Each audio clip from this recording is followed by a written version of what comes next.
So glad you're here. Let's start. Well, hello, darlings. Yes, this is the way I wanted to start the new year, with a crown and a fur. It's faux, but now you notice that the background is a little different. You might be thinking to yourself, where the hell is Julie Halston? That's not her background. Well, I'm up in the Berkshires. I'm with my two BFFs.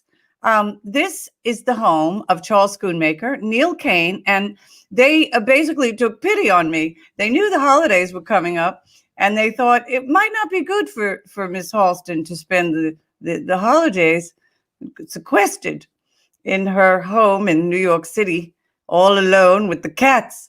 So they invited me up here, and it's been so wonderful. They've been so great. And this home, isn't it beautiful? It's very beautiful. It's from 1780. That's kind of the year I was born. So there you have it. The house and I are basically the same age. Now, you might be wondering, what am I doing with an Emmy? What am I doing with an Emmy? Did Virtual Halston win an Emmy? Well, not this year, but maybe next year. These Emmys, he has 4 of them. Chip, I call him Chip. He's my best friend. He has won 4 Emmys because he was an award-winning costume designer on television. So there you go. I just like holding it because I think it looks good with me. Don't you? Don't you think it's fun? Anyway, there's the Emmy. We'll bring it up again. Now, if we're going to celebrate the new year, and we really have to, because let's face it, this has been the worst year of our lives because we've been in a global pandemic. And, you know, thank God there's going to be some changes made in this world. So, but if you're going to celebrate the new year, don't you want to do it with our producer? I mean, the most ebullient, positive, fabulous guy in the world. Ladies and gentlemen, everyone else, whatever, however you identify in this new year, bring him in, Jim Caruso. Is it too much? Never too much.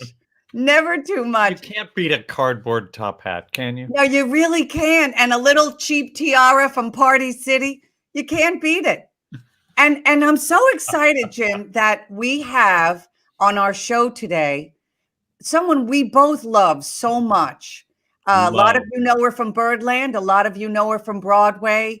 A lot of you know her from the club world and whatnot.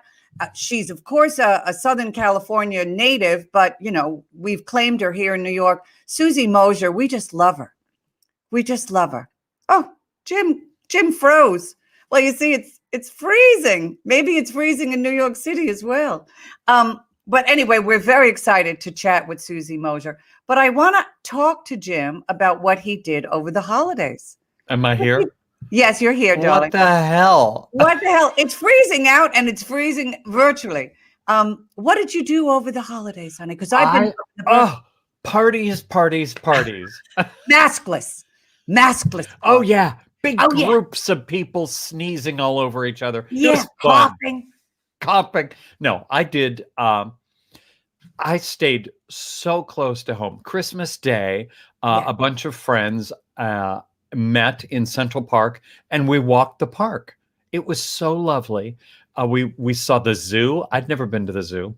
Oh yes, I know. Don't people yell at me when I tell them? Okay, I was going to say it's kind of known. The Central Park Zoo. I've only lived here 30 years, so it's I'm getting to know the city.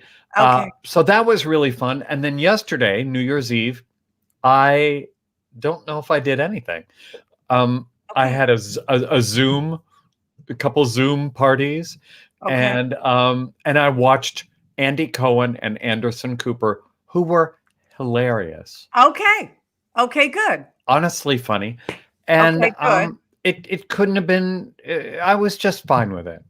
Oh, that's good. Yeah, that's good. We had because Chip is a great cook. You know, I haven't eaten this much in about 5 years. Yes. So it's really a lot. The food is so good, you have to eat some of it. He made a duck. And then we had I got to tell you, I got this from Gramercy Tavern. That's a whole other story. But anyway, I had a duck. Prosciutto? A duck. Oh, is that good?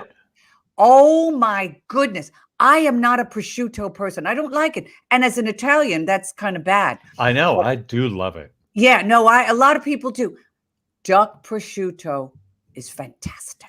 Okay. What's the difference? I mean, how do you, clearly It's from a duck. It's a little tougher, meatier, saltier. I think it has more substance. I think it has more. It sounds like this show. A little tougher, a little meatier, hard to chew. Saltier. Isn't it fun? Isn't this background fun? It's so great. It's so beautiful. I would love to see that place in real life. Yeah, no, it's very cozy here. And when they put the fireplace on, you know what I mean? It's just kind of a dream, you know. And then, you know, I do nothing. I'm useless here, really. You know, they're gardening and, you know, cooking and, you know, and I'm just sitting there, you know, just useless. You know, it's just terrible. Do you help chop? I mean, do you help in the kitchen at all? I clean up. Oh, okay. Yeah, well, that means something. Okay, it means little, but something. Now, darling, I think we have to find out from our technical director, Ruby, what she did over the holidays. Yeah, let's get to her. Ruby. Oh, Ruby. Jim. Oh, Julie. Oh, there you are. There she is. Ruby, what did you do over the holiday, darling?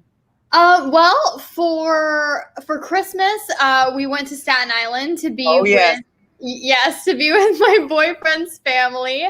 We didn't go anywhere. We just stayed home, so no need to worry about catching the COVID from, you know, Staten Island. Yeah, Staten Island has high rates, apparently. Yes, but his family is very safe and they don't go anywhere. So we just spent the day at their place. And then for New Year's, honestly, we just took it really easy. We're moving in 2 days. So we're giving ourselves grace to like not do much for the next few days, because then for the rest of the week, it's going to be madness. So that's what we did. I mean, it's not like you missed anything. There was nothing going on. And you know what, though? Anyone who knows me knows that I'm not a partier to begin with. Typically on New Year's, we go out somewhere nice to eat with my family. And even just in my day-to-day before the pandemic, I don't really go out. So I love having an excuse to stay in and not have to overly socialize. Right. No, that's wonderful. But you will be a resident of a new place very soon. This is very exciting. Yes, we yes. We, you know, yesterday it was a riveting day being on hold with Con Ed for about an hour and a half until somebody could help me transfer my service. But you know, that's just the fun that 2020 brought us all. There you go. Now let me ask you, because I like to, you know, put people on the spot, which is sad. Did you get presents from Kevin? Yeah, we, you know, this year our like main presents to each other was just, quite frankly, buying furniture and buying things for this new apartment.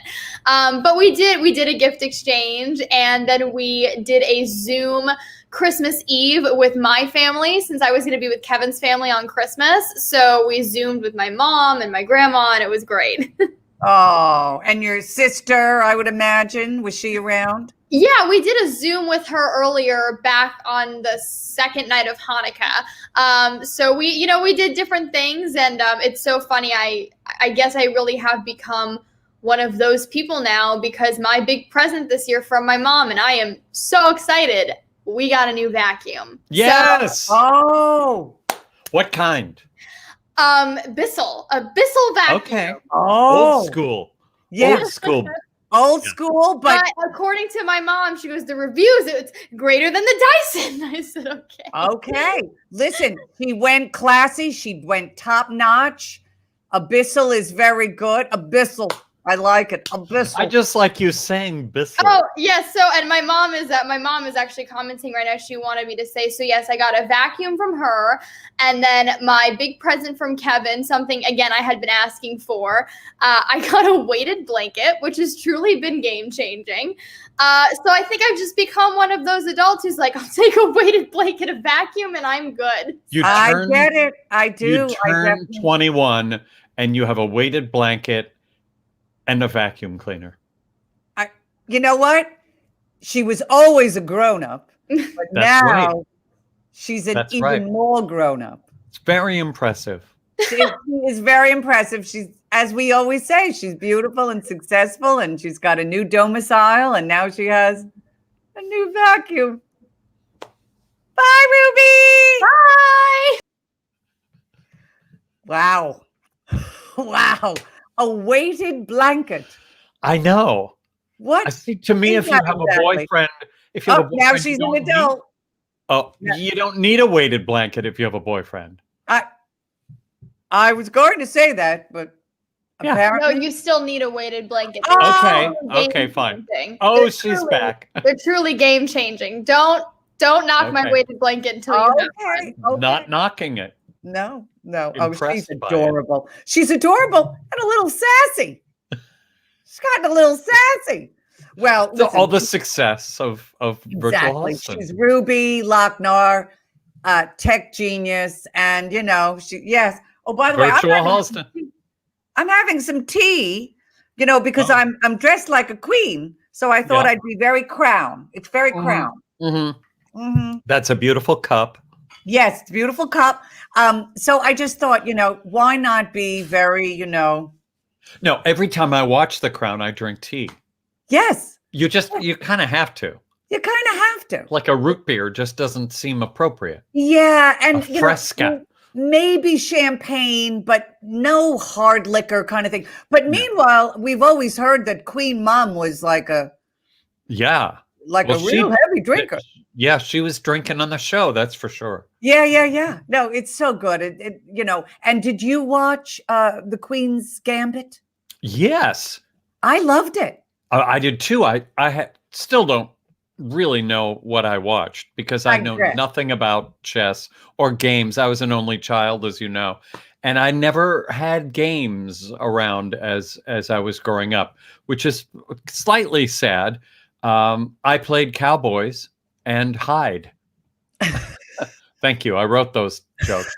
But, I didn't grow up playing stuff like that. So a movie about chess sounds like a nightmare to me. Yes. But that girl is such a brilliant actress. Terrific. And all the little details and like her friends and the orphanage and whatnot, they just got all those wonderful details right. And also, her fellow chess players, who were resentful at first and whatnot. And I don't know, I found it very moving at the end. I ended up really crying. Do you play? Have you ever played chess? I have played. There was about a year in my life, I might have been about 9 or 10. I was I was a very shy little girl, believe it or not. And I think my mom sort of was trying to teach me like things to do with other people to try to be more social. And I would say for about a year, I was smart. And then it all went away. What? No, for about a year, I played chess regularly. Believe it or not, I really did. And I was getting very verbal and I was the best reader in my class. And then it just all fell apart. I don't know what happened. I became the class clown in 3rd and 4th grade. Oh, I was there. Yeah. I still have friends that say, "Oh, we remember you in homeroom. You would make faces." I made faces just out of nowhere. I would sit and make a face, and people thought that was funny and did not call a hospital. No. And you know what? You're still doing it. I'm still doing it. And we've made a career. A fortune. A grand fortune. We're big. You have a crown. But yes, but let's face it, we have made a career of it. But I could have been a real chess player. There you go. But yeah, for about a year of my life, I was rather cheeky and rather smart. And that all went away. It all went away. Well, I don't some know. would say you're still cheeky. Okay. Dun. Now, Jim, I think we should bring on our guest. Nah. No. I am such a fan Me too. of Susan Mosher. She is hilariously funny. Hilariously funny. Endlessly wonderful to be around. Because some funny people are annoying to be around, as you know. We know some of those people. Oh, no, Yeah. some of them are dangerous. Some of them are on screen right now. No, Susie, a lot of you may know her from Birdland, where she has a regular show. Of course, it's not right now, but will return. Many of you know her from her Instagram account because she has such a joyous Instagram account, which we will talk about. Many of you know her from Broadway because she has been on Broadway. She also is a phenomenal singer. And like you're saying, she's just a total pro. She's just a great gal. I saw her one-woman show, The Great Daisy Theory, and I think I saw it 3 times because I just went cuckoo for it. Let's bring her on. Here she is. Welcome, everyone. The great Susie Mosher. Hey, There she is. here I am. There you are. Hi, guys. You look just are like you? yourself. I don't feel like myself, really. I literally have been sitting here going, I can't even. This has been the weirdest experience being locked away from everyone that I have social anxiety now. I literally get nervous about, I feel like my personality is so far receded. This is the first time I put on lipstick in years. And so I feel like I feel nervous. I feel like, thanks for all the nice things you just said, but I don't know. It may be over for me, Julie. Well, I can tell you, Susie, because I've just gone crazy, basically. But I literally look like this, and tiara and fur and whatever. I dress up every day and I put full makeup on. My neighbors think I'm nuts, but and I put lashes on and whatever, because it's the only way I can feel sort of validated, I guess. Validated. And I feel like I'm doing like yourself, or feel like you're. Yeah, I feel like I'm myself. As I said in a tweet today, because I don't do the Twitter that often, I said that, between the Loom Cubes and the ring light and the pink gels and the artificial lashes, I am so artificial that I'm authentic. And I really believe that now. I really do. Now, darling, this is all about you. Occasionally. No, I'll be your wingman, Julie. Exactly. Occasionally, I'll set I him love up for that. you, girl. Yeah, set That's him a up. good aside. Set him up. No, Susie, you have had a lot of joy, though. I mean, your Instagram account. You look beautiful, Susie. Look, Well, Victoria. thank you. She does. She does. All right. All right. But no, really, Susie, your Instagram account, we all follow you on Instagram and you have many followers and you have had a lot of joy and we see the joy because you have a lot of pictures of The same thing. Of the same thing, which you can tell us about. I mean, we're going to talk about Hudson Yes. a little later as well. All right. We just wanted to show a little picture, I think, at first of you and Hope, your wife. My wife. I'm gay. You're a lesbian. There Look, she is. see, there we are getting married. Getting Isn't that married. nice? Yeah. Oh, that's Look so at you. nice. Yeah. Susie, I have to ask you, before we get into your career, how did you meet Hope? I met Hope. She came and saw me with some friends I was doing a play, not kidding, called Lesbian Seagulls. Wow. Yeah. By Pamela Gray. Okay. Pamela wrote something about the moon. It was a movie with Viggo Mortensen, and they're making it into a show. Anyway, blah, blah, blah. Okay. A really good writer, but it was called Lesbian Seagulls, and I was in it, and my friend brought Hope to see me in it, and we all went out, and the rest is history. And what was it about Hope, besides the fact that she's very physically attractive? That was pretty much it, Julie. That was it. You were like, oh, I choose you. I choose you. Okay. Yeah, I had just broken up with the woman who is now my best friend, Adele.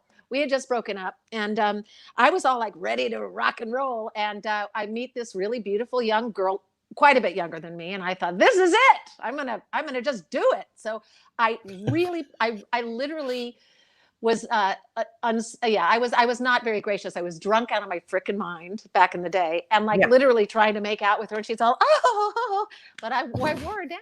Apparently, I wore her down. Wow. Too much in the first segment, maybe. Was that too No, much? never enough. Never enough. No, like people are fleeing the show. Yeah, they're like, right now. No, They're like, not on New Year's Day. She's a lesbian. She's talking about making out. She was drunk. I'm already offended. Totally. Oh. Yeah, get her off. But wait, but now. Oh, my God. Hope literally just texted me what my parents are watching. Oh. Well, that's nice. Happy New Year, okay. everyone. We've been together 26 years, whatever. Yeah, It was a long time ago.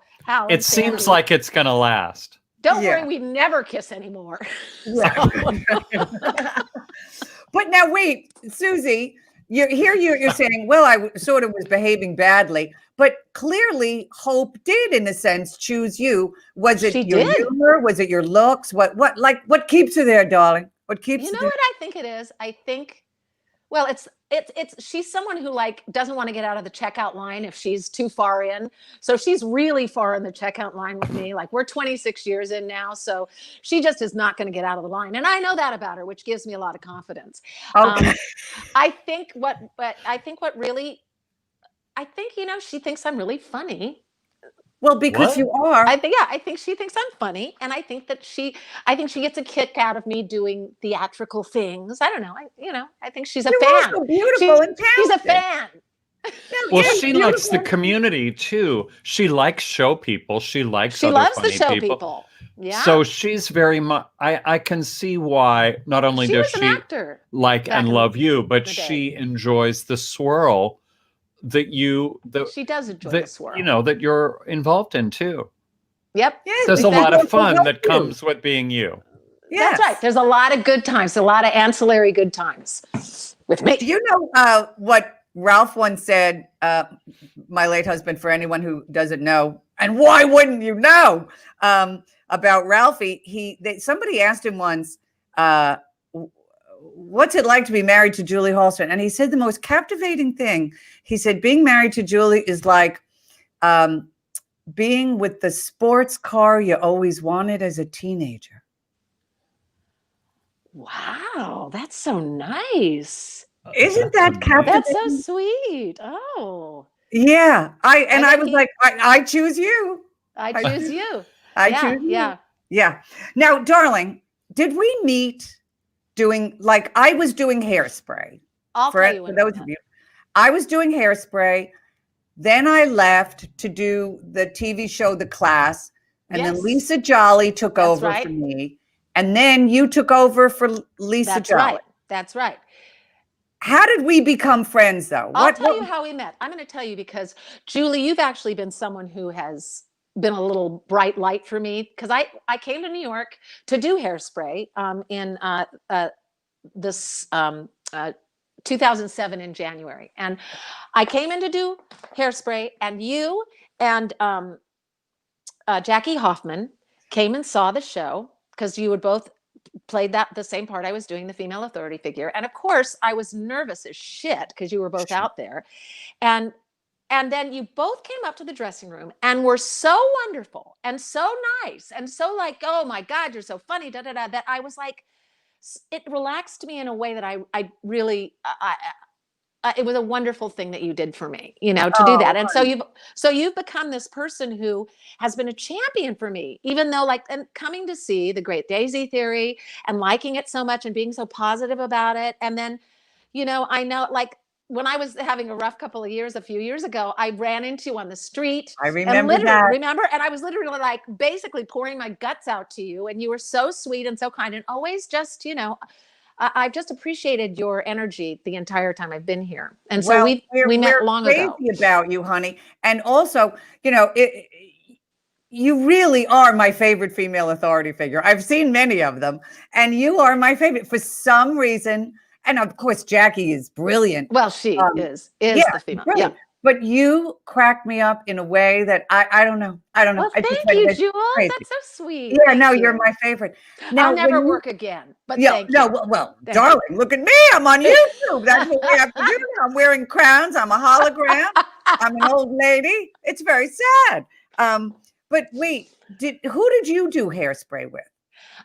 Well, I was in the ill-fated Las Vegas production of Hairspray Yes, first, we're going to right? talk about that.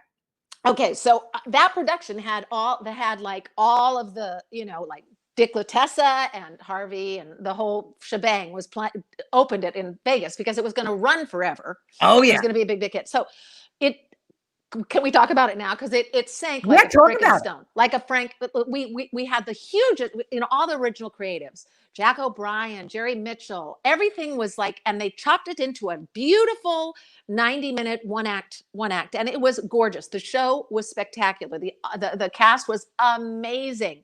We had the most glorious Las Vegas opening night with shrimp the size of your fist. It was spectacular. And then we were doing 10 shows a week. Oh, and my then we God. went down to 8. Oh, and then we went down to 7. Ooh. And then, yeah. And well, I mean, we weren't stupid. We could see that people, anyway, so we closed. We ended up closing after like 2.5 months. And it was heartbreaking because it was such a great show. And you thought you'd be there for 2.5 years. Oh, yeah. It turns out nobody wants to see a show about a fat, a fat girl and a man in a dress and in a racial relationship. They didn't want to see that in Vegas. So go figure. But wow. Sorry, and that music is so great. It's such a great show. Oh, it's the best show ever. It really is. And as you've talked about this, you would never have left. I never wanted to leave. I mean, the only reason I left was to do a TV show. Leave? I mean, you kind of have to do that for the TV. Yeah, but if it was something else, I probably would never have left. I was so happy. It was 3 minutes from my home. I did the show with Andrew Reynolds and Bruce Valanche and Jonathan Kuchitz and he was out by the time I came in. No, I did a little tiny bit with him. My first was Blake Blake Hammond. Blake Hammond was playing, and then Paul Vogt came and took over, and Paul took over for Harvey in Vegas. So we were friends, and we're great friends. Paul and I are thick as thieves. We're all good friends. We've all stayed friends, and that's what's so great about a great show like that. It's true. You stay great friends. Yeah. Now, can we go a little again? Walk down memory lane. You did do a one-woman show in New York. Yes. But before we get to that, that was called The Great Daisy Theory. And it was really is one of my favorite one. Look at the graphic. Hello. Nice, Ruby. Well done. Oh, I love the show so much. But can we discuss the fact, and we won't go into it unless you want to, but you've had a rather unorthodox upbringing. Mm-hmm. And you had a very hippie dad. Yes. And your mom was a very loving mom, but alcoholic. Wow. Yeah. Yeah, that's right. Lots of fun. But you talk about it in your show. Yeah, it's really kind of what it's about. It's really what it's about. And it's so riveting. And of course, you do it with such pathos and humor and song, because we get to hear you sing so beautifully. But what I find so fascinating is the story you told. It might have been Stephen Mosher from Broadway World. 5th grade, you're a mess. Between 6th and 7th grade, you decide to cut your hair, lose 15 pounds, and change your attitude. And suddenly you're like kind of popular. Totally. And I said to Jim when I read that article, that's my whole philosophy of life. Change your hair, lose 15 pounds, and change your attitude. Yeah. Right?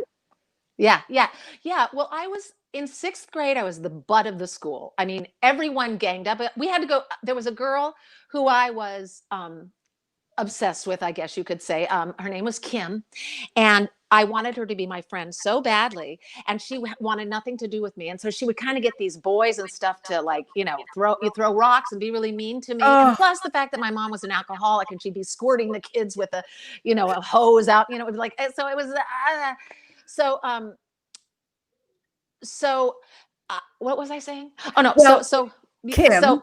Kim, yeah. So once I got between 6th and 7th grade, I was going to go to junior high, and I thought I have got to make a change. So I went on this big high protein diet, the Stillman diet. Do you remember that diet? Oh, I remember the Stillman diet. Sure. Yeah. And I went on that. I lost 15 pounds. I got a cute little haircut, and boom, I became literally the most popular girl in junior high. I was dating the most popular guy. I was whose name? Oh, his name was Rick Huntz, and you can see how that kind of gets awkward. Rick Huntz. Okay, but yeah. here's the thing about Rick. He developed the Flowbee hair cutting device. God. Okay, he developed that. All right. So he went on to great heights. But anyway, I was very popular. I won best school spirit, best all around, prettiest eyes, best personality. Well, I was telling Jim when I was the freshman year in Holy Family High School. Oh. Yeah. I had a miserable freshman year. I redefined the term nerd. Redefined it. Do you know what I mean? It was like it was like such a nerd. It was like nerd to the 10th power. Was it what you were interested in? Or was it the way you looked? Why do you describe yourself? It was all of it. It was all of it. First of all, I was a Beatle fanatic. Oh, well, what's nerdy about that? Beatles. Yeah, but these girls at Holy Family, they were pretty girls. They all knew each other. They were cheerleaders. They were into boys. Do you know what I mean? They rolled up their skirts. They put sun in their hair. Sun in. They put sun in their hair. I was unattractive. I didn't know how to wear makeup. I wore clodhopper shoes. I was really into the Beatles. It was really sad. It was sad. And I told my mother, because I was so depressed that summer after freshman year, I said, if you don't let me dye my hair and get me new underwear, I will never go back to Holy Family. Because of I will never go back to school. And I think my mother, and she was always a little distracted, but I think she saw how depressed I was. And she did. I got pretty underwear, and I changed my hair, and I got blonde streaks. And I got back sophomore year, and I had a boyfriend. See? Suddenly had a boyfriend. And he was into the Beatles too. So we could sit around and talk about John Lennon, but we could also make out with each other. Right. See, so all you need to do is all about the exterior, Julie. It really is. It's all really about is. the image, cut your hair, put a little lipstick on, and boom. Then what I find fascinating is after your mom passed away, which must have been very, very traumatic, you're living in the house that you grew up in. Didn't the neighbors check on you or? Well, no, not really. I mean, I was living in the house I grew up in, but I was 20. So why would they, check up on me? My mom died when I was 19, and so it's close to 20. And so I inherited the house, but we were partying so hardy in that house. I mean, it was like a kegger every weekend, and drugs.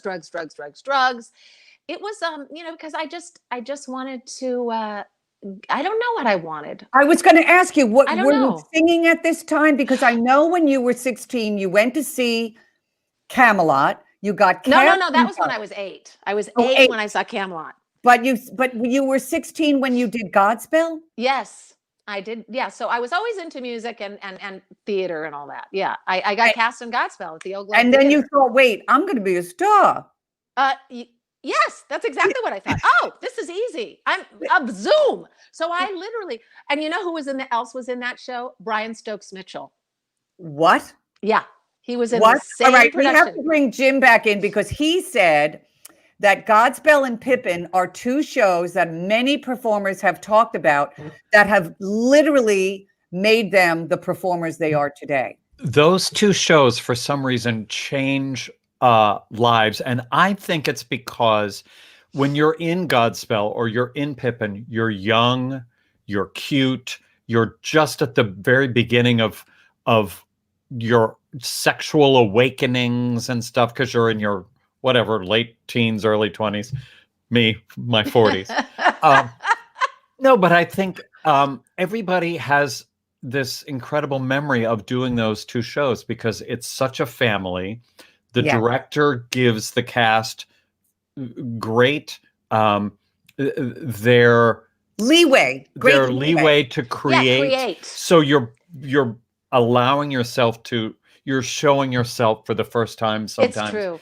And I did Pippin in Dallas, and we just the other day did a Zoom call. That was 1977. With all your Pippin friends? I swear, well, not all of them, but we're still friends, and we still talk about that damn Pippin like it was yesterday.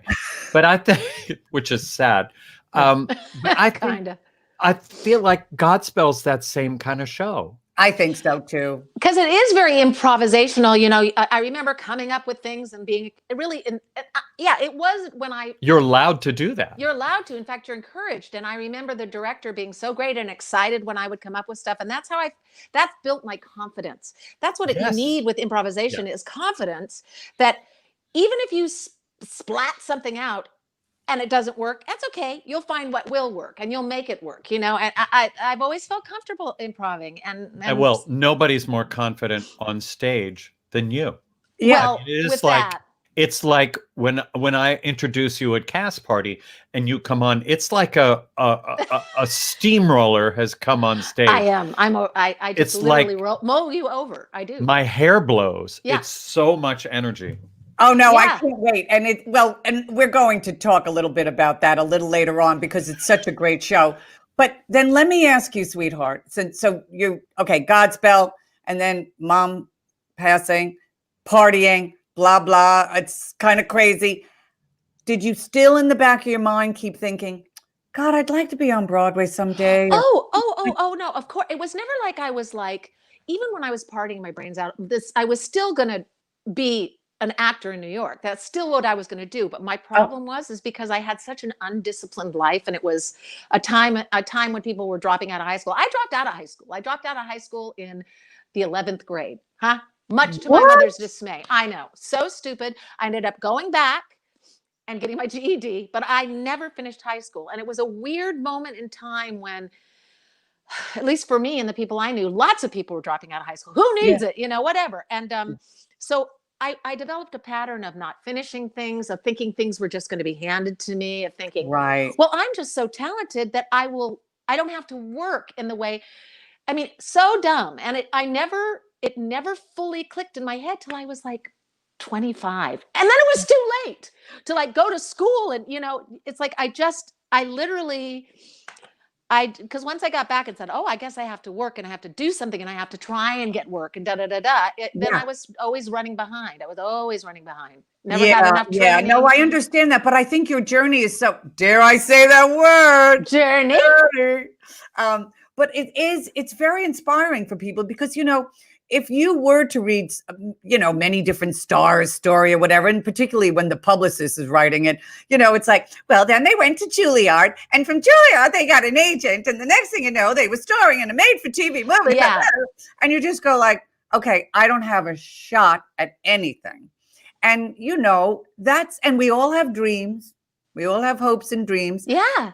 And listen, I was thrilled to graduate from college and not be working at the Twin Donut. And I'm not putting down anyone working at the Twin Donut, but the Twin Donut on Comac Road in Comac, Long Island was I was seeing it in my future, and I was not happy about it. So the fact that I, got to Broadway. So what did you do? So from nerdy Beatle-loving kid, so you went to college. Where'd you go to school? I went to Hofstra University. Oh, how I had a nice. scholarship. I really wanted to go to Emerson, but they didn't. Were you a theater major? Oh, I was a theater major. Yeah. That was the other thing too. I was always interested in lots of different things, a little like you in that I was a little restless. Do you know what I mean? And also I was a little too social. I can understand that. Yeah. I was a little social. It was like, yes. Yes, I should be doing something in my class, and what's your name? Yeah, no. Young man, what's your name, young man? But I studied at the Terry Schreiber studio when I moved into New York. And Terry Schreiber was the person, the acting. I thought I was going to be doing Hedda Gabler because I thought I was a great dramatic actress. I ended up doing sort of Hedda Gabler, but not Hedda Gabler. But he was the one who said, I don't mean to dissuade you of doing dramatic roles, but you're very funny. You should develop this. Yeah. You're very funny. And I really was kind of insulted. Really? But then I realized, oh wait, but it also took work. And I had a little comedy duo called Halston and Pearl, and my friend I feel Kenny like I've Pearl heard and of I. that. And do you know that we were on the same circuit as Nathan Lane and Tim Stack and Lane? They were a duo, and Halston and Pearl were a duo. Wow. Wow. Yeah, I saw Nathan Lane in the 1980s doing the most brilliant things in the world. And then suddenly he became Nathan Lane, but we used to play the same clubs. Yeah, isn't that wild? Watching someone. Well, yeah, it's happening. It happens all the time. We see it all the aforementioned Andrew Reynolds. Right. Okay, I did Hairspray with him. He was one of the nicest kids, and a cover for Link. You know, he was just one of the cute young guys around, and boom, look, he's got a nice career now. Hello. Now, wait, I have to just, because I didn't do it in the beginning, I have to tell people why we're doing this show. It's not just about us. If you can see it in your hearts to give us some tips so we can continue, there we go, to pay for the platforms. And I don't know if you know this, Susie, but we do give a portion to the charity that is near and dear to my heart, the Pulmonary Fibrosis Foundation. You do know. I do know. Because of my late husband. And since COVID-19, so many people have developed terrible lung issues. Yes, I bet. And we're very frightened about what will happen in the future. And pulmonary fibrosis is something we're very, very frightened about. My big mission is to get people who really need it the oxygen they need. Sometimes it's very difficult for people who are very ill with lung diseases to get oxygen, and that just makes me crazy. So it's just crazy. It should be able to be gotten to your door within 24 hours, and sometimes it's not. The idea of having trouble breathing is really scary, and I know it's very scary. And this is America, and we can't. Yeah, really? Hello, what is this? A third world? I mean, what's crazy? Well, yeah. It is, and it's become. So please feel free to tip us. I hope you're enjoying this. We want to keep entertaining you throughout 2021. We have many more performers to bring you, and lots of laughs and whatnot. And Jim and Ruby. So please feel free. Please tip us. Anything, no donation too small or too large. So anyway, let's get back to our conversation. Now, then you meet John Boswell. Oh my God. So tell me how you met John Boswell. Was it, tell me. He was the boyfriend of one of my best friends. And you can name drop. He was Kathy Najimy's boyfriend when I met him. And that was literally maybe, oh God, I'm going to say 30 years ago. Maybe. Wow. Yeah, a long time ago. And that's how I met him. And we instantly clicked. And of course, John, he is literally such a genius. And he's one of the most genius people I've ever known. And I was fortunate enough to work with him for many, many years. And I love him more than anything. Thanks for bringing him up because he's the best. Boswell was at my wedding. Why? What? How come? Well, we're going to bring Jim in again. Jim, come back in. Jim, John Boswell, besides the fact he's a brilliant musician. He was part of my vocal trio called Wise Guys. Right, Wise Guys. Which is how I met you. Jim. That's how we met. Because he and Kathy were together in that long railroad apartment. 6th, I think. Yes, 46th Street. And 46th? Whatever. I want to say, 46th. And he 47th. It was 47th. That's right. Okay. Because people are going to go look at the building. Yeah. They're Google mapping right now. I know. But he was so delightful and so charming. And that was when Kathy was blowing up in Sister Act. Right. It was all, and one of the first times we ever rehearsed at their apartment, the People magazine had just left. They were doing a feature on her. And we're in a Yes. picture together. Please tell me Yes. you have that picture. I don't. Fuck. Oh. Sorry. No. No, you can I say don't. that.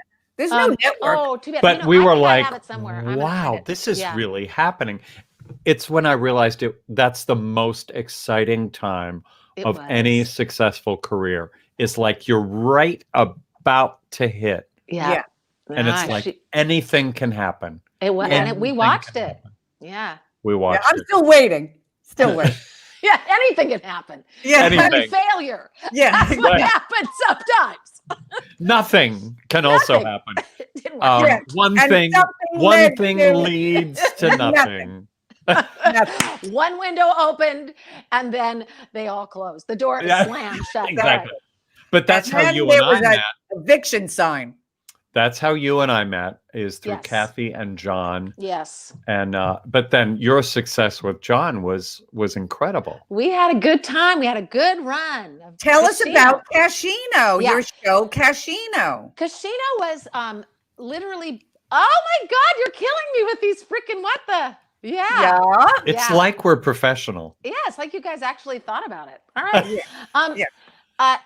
Yeah. We were all Rebecca Asher, our friend Rebecca Asher and Hope, my wife, and John and I were all at our house in LA, and we were all having drinks and laughing, and we had on the video we had a video of a slot machine gambling online, and like John and I were like laughing and saying, what if we were like the entertainment? What if we came into people's homes while they were gambling online and we were the Vegas entertainment? So we thought that's a funny idea. So we thought, well, let's make a little film of it. And both Hope and Rebecca were filmmakers. And so we called our friends, Mo Gaffney and, different people, and said, we're going to come over and shoot this. We're just going to set up the electric piano, and we're going to give you a game to play. And then we're just going to improv. We had so much fun that we thought, well, we should probably premiere it, right? We should show it to people because it turned out really funny, we thought. And then we thought, well, what we should do too is we should have a live set as well. We'll show the movie and then we'll do a live set of John and I's crazy things that we created.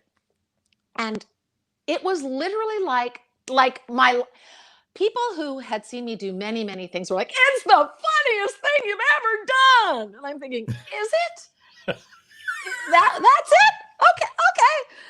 And so but it was really funny, and it ended up becoming like a big machine. We had 4 separate films, and we had like big name people in it. Like, we had Tiffany Thiessen and what's her name? McCarthy.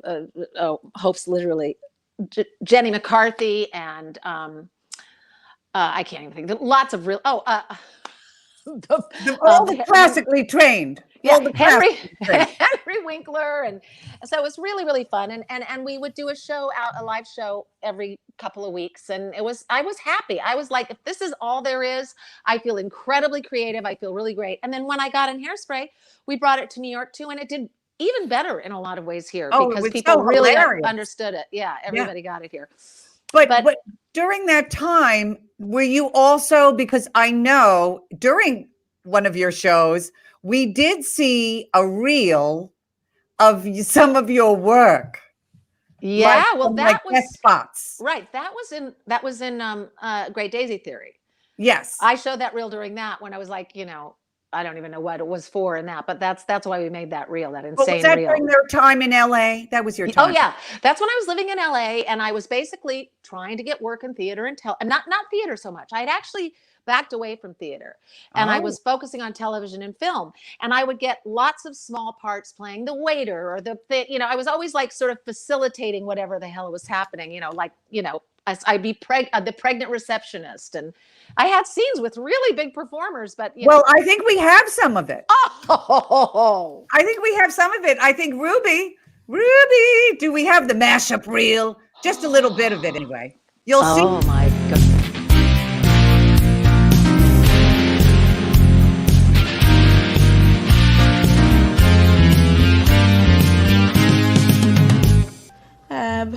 Abdominal pain. We've been through this already. Just being thorough.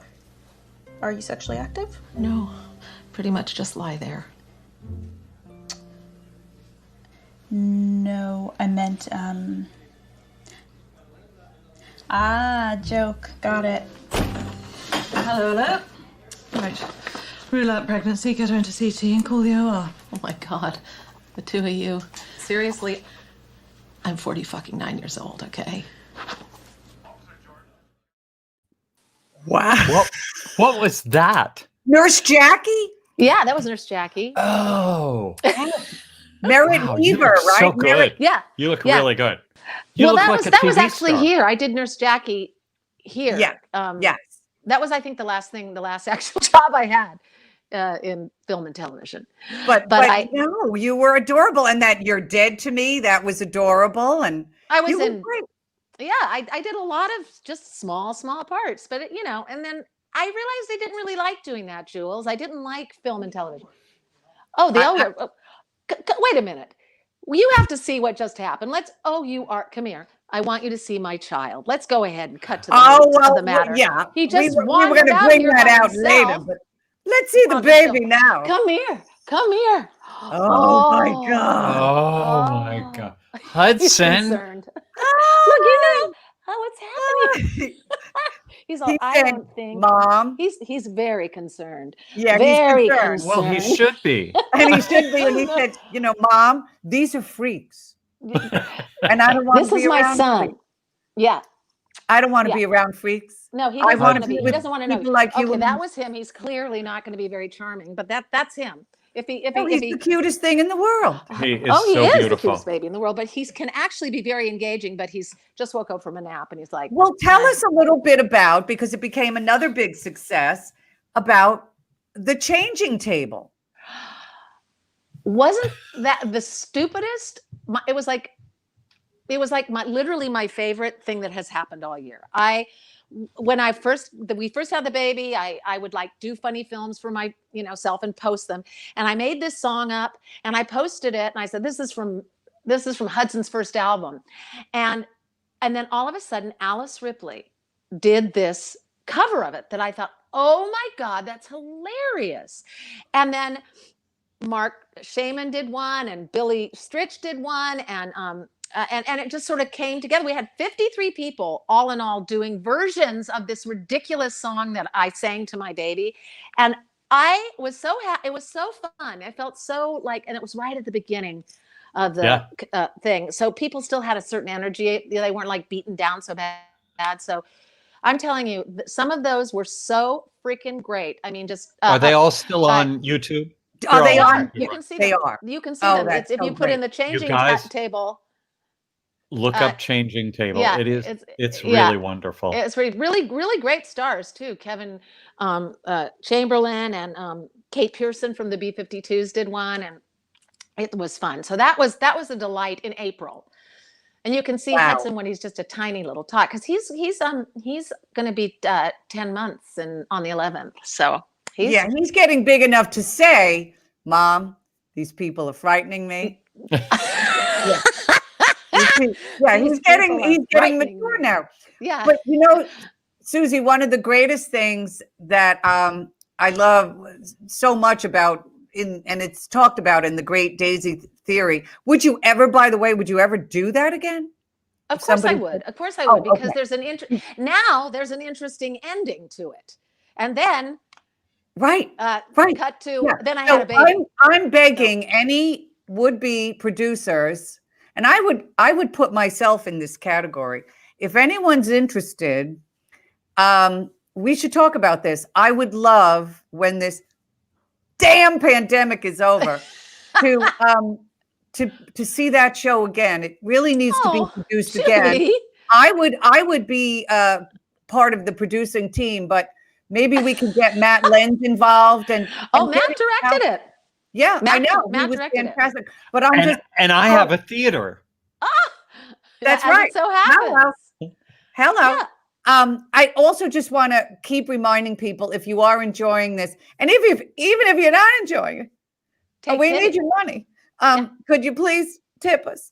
Anything, nothing, no donation, too small or too large. I hope you're enjoying this. Again, it's the start of a new year. We have a new president and we have a vaccine. There's hope. There is hope. That is very hopeful, but we want to keep doing this show because, let's face it, things live are not really going to come about for a while. So we want to keep doing virtual Halston, and bringing you wonderful top-notch performers and entertainment. So please feel free to tip us. There you go. Now, one of the great stories in the Great Daisy Theory, and it's such a moving story, is I know you were doing LA, you were doing Cashino, you were doing bit parts and whatnot on TV and film, but your love was always to be on Broadway. Oh, it was the dream. The dream. And when you got to do Hairspray on Broadway, and you tell that story in your show, getting packed, taking, there you are. Look at you, darling. Look at you. Look at you. And there's Look the at great Kevin Meaney. There's the great Kevin Meaney. There you are again. Look at you. Oh my God, you were so funny. That's Tevin Campbell. Yeah. The great Tevin Campbell. Fantastic. Tevin was great. I also worked with Chester Gregory. These are great talents. Killer people. Killer people. You tell the story of getting on that plane, getting here, talking about Laura Horner, our wonderful dresser. So, in fact, I was just in touch with Laura. I think she's Laura, and I think she's watching actually. Hi, Laura. But tell us a little bit about what the hell that was like for you when you got on that Broadway stage finally. It was terrifying. My first night, because they really shoot you out of the cannon. I had less than 10 days to get put in. Yeah. And I had done the role before, but the whole matron, the opening of the second act where in the big dollhouse was not in the production that they did in Vegas. So I had to learn that. And there's that whole riffy thing that happens when the matron is. Yeah, exactly. Yeah. And I had my own thing that I was doing. Everybody's happy. Well, Julie, so you know the part. So after you finish, you come around all the way to the right side of the passerelle, and then you're supposed to do the bebop, whatever the hell you were doing, right? Well, I had never rehearsed it with the orchestra, so my very first night, I missed my entrance on that. My very first night, and I was literally like, oh my God! And so I just threw myself into it on some way and I went backstage and burst into tears. And afterwards I saw Matt. I said, Matt, I'm so sorry. He said, don't worry about it. You'll get it right tomorrow. And I went, right. I'll get it right tomorrow. And I did. But I was so nervous. I was so excited and so nervous. It was being on Broadway was everything that I thought it would be. I agree. The camaraderie, the backstage before where you're sitting around, everybody's in their costumes talking about what they did last night, I'm so feminine. And then all of a sudden, bing, everyone, I love the fact that you have these relationships with the actors and that you have your friends and then you go and tell this story and have relationships with the characters. Right. And you have this dual life going on and just knowing, and that show was so joyful. And the finale of that was so joyful. It's like you felt your heart just open in this way that, and you get to turn yourself all the way up to 150, and I think that's one thing about live actors, is that we keep ourselves, when we're working, we have to keep ourselves sort of tamped down because we need to be on 20 million watts when we're on stage. It's like we have to literally light something within, and but in doing so, the feeling of just literally burning the brightest you can is so satisfying. Oh no, it's like they actually have said that actors, particularly musical actors, expend the kind of energy that people expend in a war. Oh. Yes. Isn't that unbelievable? Well, no, because you have to stay very focused. And in those moments that you're doing whatever you're doing, you are just literally like you're on fire. You go to a different level of consciousness, yes. Even when you've done it 100 times, and I'm addicted to that feeling. I'm addicted to that feeling. And the camaraderie. I love having a cast. Oh, I mean, when Andrew was on the show, he talked about how we would all go to Sosa Barella on Thursday nights, and oh my God, and usually late in the evening. And Andrew has a very funny imitation of me, where I would stand up and go, "Joey, let's have a cookie plate." And as Andrew, Let's have a cookie. I remember those cookie remember plates. that? Let's have Yes. a cookie plate. And as Andrew said, there wasn't a cookie plate on the menu, but somehow we'd get a cookie plate. Yeah. They so, treated us well at Sosa. That was our place. That was our Hairspray's place. hangout. It was so It's closed. great. It's closed. It's been closed forever now, right? I know. But now we have to bring Jim back in because Jim, who, let's face it, Jim has kind of saved our lives a couple of times, hasn't he? Truth. For me, I don't know. I don't know how he saved yours, but he saved mine. Oh, well, Virtual Halston. Listen, Ah. Susie, if it wasn't for Virtual Halston, I'd be lying in a ditch right now on 10th Avenue with a bottle of Sancerre And a cookie plate. and a cookie plate going, I used to be Julie Halston. Charles Bush is because I was a vampire lesbian at Sodom, and now we're in a pandemic. But I used to be someone. Yeah, I used to be someone. I used to be someone. No, Jim said, you're doing this show, and that's the end of it. Tell us about, because you do have this fantastic show that you're very known for, and it's a hugely popular show, and I'm sure it will come back. But of course, before the pandemic, we would all go to Birdland and see Susie Mosher do the lineup. That's the call. That's what it's called. It's so popular. You've had so many incredible guests. But one of the things you're really known for is your improvisational skills and the fact that you can sing anything at any time. And I think, Jim, you were the one who said, you're going to do that right now here. Tell us the story. Well, I mean, Susie and I have known each other for a long time. And at a point, she was doing a similar show in another venue. And I mean, Susie, you can tell as much of that as you want. But I remember she was, kind of pouring her heart out about how it was going. And I said, if I ever had a club, damn it, I'd call you right away and give you a night, and things would be better and different, and, feeling very self-assured. And then all of a sudden at Birdland, after many appearances at Cast Party, thanks of Susie, which are brilliant, and we have a clip, I got to call her and say, it looks like we have a theater. We're about to open the Birdland Theater. And she was literally the first person I called. Aww. Julie, I think you were the second. Yeah, I think you guys, yes. Yeah, but I just wanted to make good on that because I knew that she deserved it. She had been working so hard. And getting nowhere. And really having no help from the venue. And we've all been there.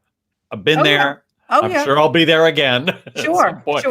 But it was like, oh no, I know this is somebody that's worth not the risk, because there was no risk. I knew the show would be brilliant, but worth really giving them this space, this brand new beautiful theater that we're building. And man, did she come through. Well, let's take a look, because this is what do you have? know about. Oh no, this is good. No, we have a clip, darling. This is from Cast Party. It's not the lineup. All right. But it is what you do, Susie, so brilliantly. And again, I'm just exhorting people. I think after this, you may want to tip us. All right. Let's take a listen. I know in your heart you're a little concerned for me, because I'm belting my goddamn lungs out. I will give myself nose for you, lone man in the Portugal t-shirt. He just left me off. Oh my God, I think I'm in love with you. He flipped me off. Hi there, drummer. I used to date a drummer. He really kind of ruined my life. How's it going for you? You got a special lady? He's got a special lady. What's her name? Laura's her name. Well, guess what? You and she are gonna go into the distance with all your love and your heart. You and she are gonna go to the top of the mountain. I gave my son to them. You're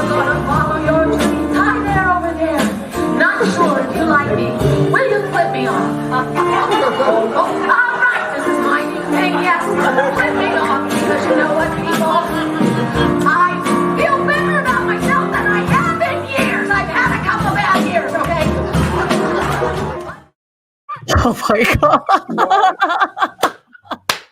Wait, Just a simple gal with a dream. it's a simple gal with a dream.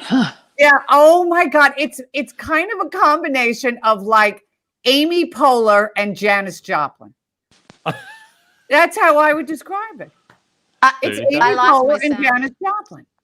Oh, you can't hear us? No. You can't hear. There, Can you I'm hear back. me? I'm back. I gotcha. Okay, Yeah, I'm good. good. I gotcha. I said, Susie, you're a combination of Amy Poehler and Janis Joplin. Now, come Wow, on. Julie, you're ripping them out. No, but Ripping them out that, of the ring tonight. what it's true. It's All right, Amy well, I'll take Poehler it. and Janis Joplin. That night was so hilarious, and they were so loving you. And the guy sitting in the front row just gave you the finger. Yeah, he was all like, which was all I ever. If someone doesn't want me to be there with them, then I must make them like me. It's my personality. If someone doesn't like me, I must make them like me, and I would have gone and French kissed him if that's what it took. But fortunately. Darling, that is the funniest thing. See, And that's Michael Orland at the piano. That was Michael Orland at the piano. Yes. Another just genius guy that I'm so lucky to get to work with. I work with the best piano players. I work with Brad Simmons at the lineup, and he is just terrific. So I'm really lucky. I have incredible people that I get to work with. Well, now, darling, we're coming to the end. We're that was coming so to the fast. end. That was fun. It was fun, right? Yeah, I mean, no, it goes by very quickly. It did. It flowed. But let me ask you now, we have big high hopes, don't we, for vaccine and health and president, whatever. Any thoughts about the new year? What? Oh, any thoughts about the new year? About the new year. Well, I think we should all relax about thinking this year is going to be this all over, all the bad stuff is over, because I think it's going to be a long, slow climb out of the mud. Yes. So I say, everybody just relax, stay inside, know that things are going to get better, because they have to, they will. And just, keep safe. And I think by summer, we're going to be feeling pretty good. I think that's what I think. And I have my wife and my son, and my life has changed so dramatically. I mean, everything I ever did was for me.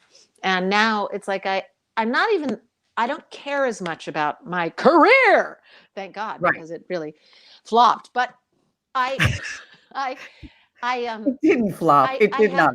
Oh no, it didn't flop, actually. I am living my very best life. I love doing the lineup at the best club in the world, Birdland. I love it. I am doing exactly what I want to do, because my hope is that everything comes back, and that I can continue doing my live show, and that my baby is happy and healthy, and I live to be 100, because when grandma had a baby, let's face it, my wife Grandma had the baby, but yeah.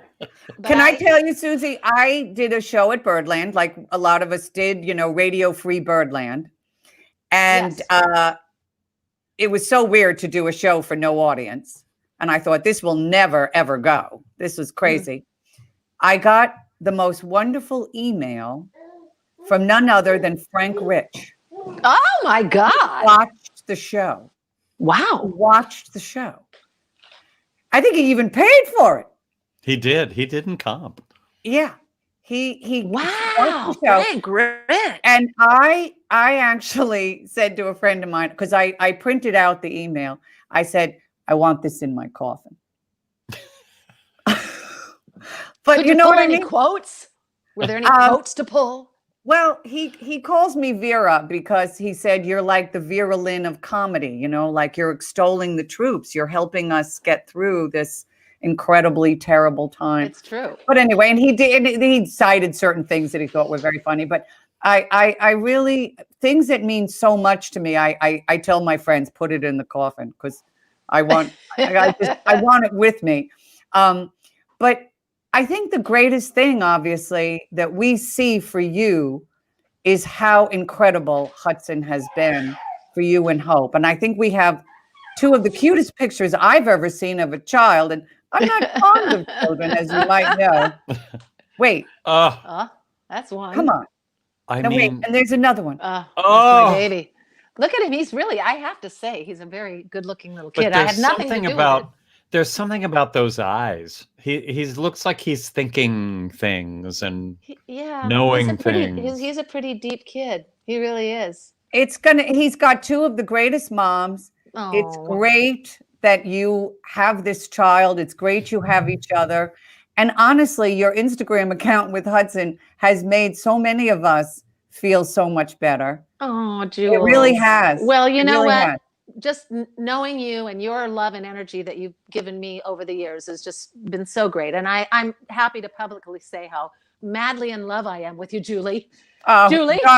Don't. Uh-oh. Oh, and let's face it, I'm a widow now. That's true. Yeah, That's true. And you're really Julie you're one of Halston our and Susie Mosher are dating. Yeah, exactly. Yeah. You're one of our favorite people in the world. You're so brilliant and so talented, and you're a great mom. And you look beautiful, and we Julie. appreciated the lipstick. Yeah, well, I kind of had to, didn't I? You know. Well, we look all at you in a tiara and your Yeah, it's jewels crazy. and your finery. This has been so much fun. We urge people to, of course, keep giving us. It's through Venmo and PayPal. We have to do it. We have to pay for the If you platform. gave already, give again. Yeah, give again. If you can. We have to start anew. But we have great viewers, Susie. They're so generous and so wonderful, and we love them. But please, thank you so much again. And next week we'll be back to be announced, our lineup for January. But we will be back. We're so thrilled you're with us again. I love being in the Berkshires, doing it in the Berkshires in my fur and my tiara. I don't know what I'll wear next week, but I'll be back in New York City, and you'll see the same old poster that you usually see every week. You won't see this beautiful fireplace and whatnot, an old house. The same old tired flowers that I put out, bowl of fruit, same old tired bowl of fruit. But anyway, we love you. I love you, Susie, Jim, Ruby. Take care. Love you guys. Thanks a lot. Love you, Susie. Love you, See you later. Julie. Love you. Thanks, Ruby. Bye, guys. Bye, Ruby. What more is there to say?